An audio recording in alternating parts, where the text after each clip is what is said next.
نوح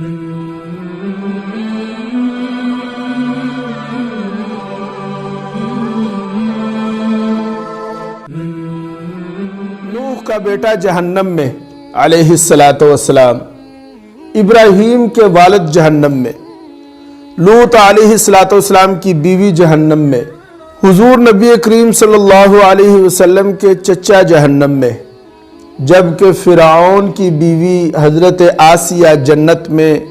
کون کس کا کیا لگتا ہے؟ کون کس کا کیا لگتا ہے؟ اللہ کو اس کی کوئی پرواہ نہیں۔ حضور نبی کریم صلی اللہ علیہ وسلم کبھی کبھی اپنی گھر کی عورتوں کو بھی نصیحت فرمایا کرتے تھے۔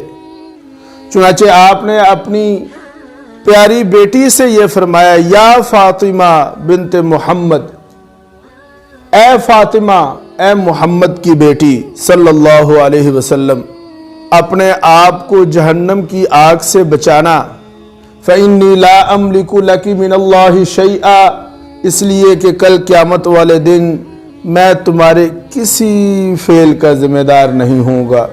ایک دفعہ آپ نے اپنی پھپھی سے فرمایا، یا صفیہ یا عمت محمد صلی اللہ علیہ وسلم، اے صفیہ، اے محمد کی پھپھی جان، اپنے آپ کو جہنم کی آگ سے بچانا۔ یہ مت سمجھنا کہ میں محمد صلی اللہ علیہ وسلم کی پھپھی ہوں اور محمد کی پھپھی ہونا مجھے جہنم کی آگ سے بچا لے گا۔ فَإِنِّي لَا أَمْلِكُ لَكِ مِنَ اللَّهِ شَيْئًا، میں تمہارے کسی عمل کا ذمہ دار نہیں ہوں گا۔